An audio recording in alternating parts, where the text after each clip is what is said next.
अस्सलाम वालेकुम वरहमतुल्लाहि वबरकातुहू। जी दोस्तों, आप ये वीडियो देखें।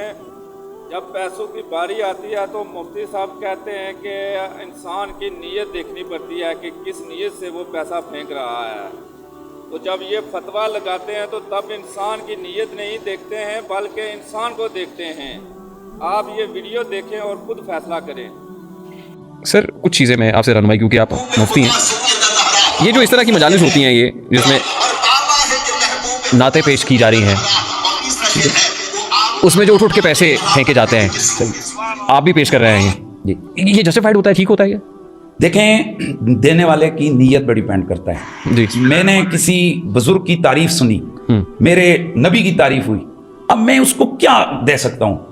तो मेरे दुआ दे सकते हैं, दुआ दे सकते हैं, दाद दे सकते हैं, दाद भी दे सकते हैं, वो भी देते हैं, दाद भी देते हैं। साथ एक उसको अप्रिशिएट करने के लिए जो मेरे पास एक जो पैसा निकालने हुए बंदे को दुख होता है, मैंने वो भी निकाला कि नाम रसूल पर ये भी तेरे ऊपर निछावर करता हूँ। और ये चीज़ मैं अर्ज कर रहा हूँ, ये चीज़ सही है आपकी बात है। बात वही है, ये देने वाले की नीयत पर डिपेंड करता है कि अगर कोई देने वाला इसलिए दे रहा है कि ताकि दुनिया को ये पता लगे कि भाई ये मैं एक नात खान को या वासिफ रसूल को ये खिदमत कर रहा हूँ और पता लगे कि इनकी क्या इज्जत है। इसमें भी मुफ्ती आजम मुफ्ती तकी उस्मानी साहब का फतवा है सर। देखिए ये भी इसराफ है ना सर। इसमें जिस तरह ये आप ये वाला बात कर रहे हैं, इस पे मेरी बहुत सारी गुफ्तगू मौजूद है कि इसको नहीं करना चाहिए, लेकिन आप देख रहे हैं कि हम बात उठ के इस तरह पेश जाहिर है, जब आप हैं तो उस वक्त आपकी भी खिदमत हो रही है, आपके ऊपर भी ठीक है। मतलब मैं सवाल कर रहा हूँ कि रसूलुल्लाह सल्लल्लाहु तआला अलैहि वसल्लम आपके नात खान साहबी रसूल हसन बिन साबित ने कलाम पढ़ा तो अल्लाह के नबी ने सबसे पहले इज्जत उनको ये दी कि उनको अपने मिंबर पे बिठाया। सेकंड इज्जत ये दी कि अपने ऊपर जो चादर थी वही उतार के अता फरमा दी।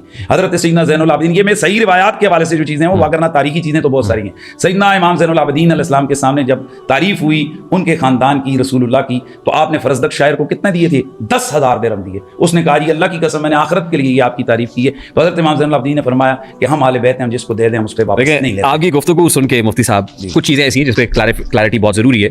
सूरह बकरा आयत नंबर 41 है, मेरी आयत को थोड़ी कीमत पर ना बेचो, ठीक है। तो ये जो खिदमत और ये सब है, ये क्या रिलीजन जो है, is it a profitable business? आपका यहाँ पर सोच या आपका जो आप जिस नतीजा आपने निकाला वो नतीजा दुरुस्त नहीं। सवाल कर रहा हूँ सर, मैं उसका जवाब दे रहा हूँ कि ये जो सवाल किया जाता है इसको अप्लाई उलमा के इस खिदमत के ऊपर किया जाता है, ये गलत है। इसलिए कि इसका शान नज़ूल देखा जाएगा, ये इसकी बुनियादी चीज़ जहाँ ये आयत आई उसको देखा जाएगा, राउंड अबाउट देखा जाएगा। तो यहूद के उलमा ये करते थे कि वो थोड़े पैसे लेते थे और आयतों को चेंज कर देते थे, मर्जी का फतवा दे देते थे, मर्जी की बात कर देते थे। कहाँ दीन को बदलना, आयतों को चेंज करना। आयत नंबर 20 है, जी अगर मकसद दुनिया कमाना हो तो सवाब नहीं है, फिर क्या मतलब? हाँ ठीक है, मैं जवाब पहले दे चुका। अगर मकसद दुनिया कमाना हो तो सवाब नहीं है, ठीक है। तो जाहिर है दुनिया के इंतजाम और इंसराम चलाने के लिए तो डॉलर और पाउंड और ये सब लिए जा रहे हैं ना। बात ये तो फिर दुनिया, आपको हमारा फिका की जुज़ियात का इल्म नहीं है। फिर कई मसला यही है कि अगर एक आदमी की नीयत सिर्फ यही है कि भाई मैं ये जो कर रहा हूँ ये एज ए बिजनेस कर रहा हूँ, तो उसका ये लेना दुरुस्त है, लेकिन उसको सवाब नहीं होगा। और अगर उसकी नीयत ये है कि मैं अल्लाह के दीन के लिए जा रहा हूँ, मैं काम कर रहा हूँ, आप आते हुए खुश होकर मेरे जेब में मुझे हदियत नजराना देते हैं, बिल्कुल सवाब भी है और लेना भी जायज़ है। मसनद अहमद में नबी सल्लल्लाहु अलैहि वसल्लम फरमाते हैं कि कुरान पढ़ो और उसे कमाई का जरिया ना बनाओ, ठीक है। इसी बुखारी शरीफ के अंदर हदीस है कि रसूलुल्लाह के सहाबा गए एक जगह और एक कबीले के पास से गुजरे और वहाँ पर एक शख्स को दाम डाला और उससे बकरियाँ ली। तो वापस आकर अल्लाह के रसूल की खिदमत में अर्ज़ की कुछ सहाबा ने कि जी इन्होंने तो उसके एवज़ में बकरियाँ ली हैं। तो अल्लाह के नबी ने क्या ये हलाल है या हराम है? तो अल्लाह के नबी ने फरमाया मेरा हिस्सा भी बीच में रखना। बुखारी शरीफ में है। ऐसे लोग सबसे बदतर हैं जो दीन को कमाई के लिए इस्तेमाल करें। ठीक है, ये फिर वही पर नीयत पर आता है। आप किसी की नीयत को कैसे, पहले आप कह रहे थे ना नीयत, आपकी क्या नीयत है कि मैं जो खिताब कर रहा हूँ तो मैं इसको क्या कुरान को बेच रहा हूँ, या मेरे एक मिशन है, मेरा एक है कि यार ये जो 1000-2000 लोग आए, मैं इनको अल्लाह के दीन का, रसूलुल्लाह की मोहब्बत का पैगाम सुना।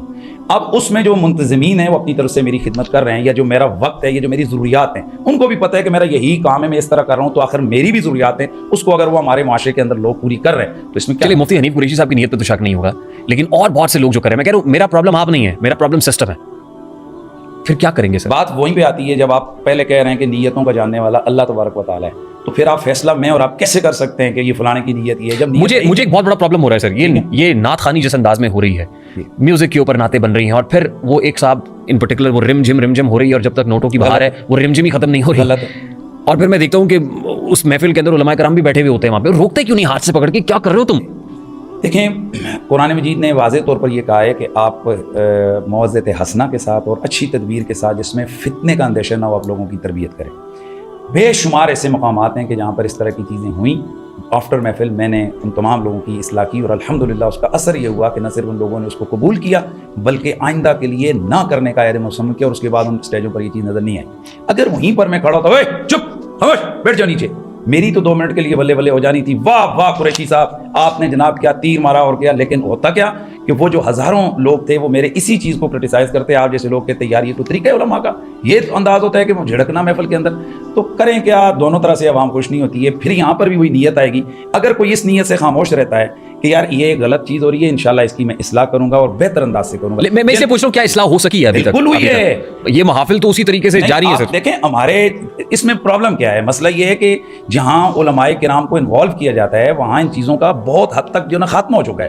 جہاں جاہل لوگ لگے ہوئے ہیں جن کا کسی کا تو آج کل تو ایک اس کا شہرت کا بھی ایک سلسلہ ہو گیا ہے کہ بھائی ایک آدمی ہے جس نے 10,000 لوگوں کو اپنا چہرہ دکھانا ہے, ویسے اگر وہ کرے گا تو کروڑوں روپے لگا کر بھی اتنے لوگ جمع نہیں کر سکتا.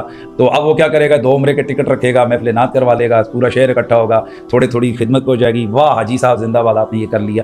تو یہ بھی ہمارے معاشرے کا ایک حصہ ہے. اس چیز کی اصلاح کی ضرورت ہے. لیکن اب سوال یہ کہ کہاں اصلاح کی ضرورت نہیں ہے. وہ ابھی تو میں آج جس چیز پہ میں بہت سخت تنگ میرا دل کر رہا ہے, میری اندر غصہ ہے. آج کل میں نے ایک کلپ دیکھا کہ جس میں ایک طرف ایک ینگ لڑکا بیٹھا ہوا ہے اور دوسری طرف ایک لڑکی بیٹھی ہوئی ہے, نعت ہو رہی ہے اور ہو کہاں رہی ہے کراچی میں, جہاں وہ MQM کے وہ جو ہیں عبد فاروق ستار صاحب وہ وہاں پر پاس بیٹھے ہوئے ہیں.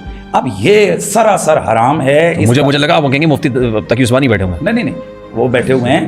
کہنے کا یہ مطلب ہے کہ بھائی اتنے ایک ظاہر پبلک فگر تو ہے نا فاروق ستار, لیکن میں نے تو اب وہ ایک جگہ پر بیٹھا ہوا ہے. لیکن یہ کیا, اس کو اب کیا کہیں گے, اس کو جہالت کہیں گے. اس کا حل یہی ہے کہ اس طرح کے آپ کے میرے پروگرامز کے ذریعے ویسے جہاں علماء ان کو ہو وہ اس کا اصلاح کریں کہ یار یہ بالکل حرام ہے. کسی بھی خواتین کا اس طرح سے مردوں کی محفل میں اوپن آنا یا اس طرح اپنی آوازوں کو سب کے سامنے لے کے جانا یہ بالکل حرام ہے. ابھی وہ مجھے کوئی لڑکا بتا رہا تھا کہ یہاں تو وہ نعرے لگا رہے ہیں جی اور لڑکیاں جناب حق چار یار حق ہے, وہ اسے اللہ معاف کرے یہ بہت بڑا وہ حق چار یار والی جو ہے نعت خان وہ ہمارے پوڈ کاسٹ میں آئی ہیں گزشتہ پوڈ کاسٹ میں. اچھا برکت آپ نے لے لی.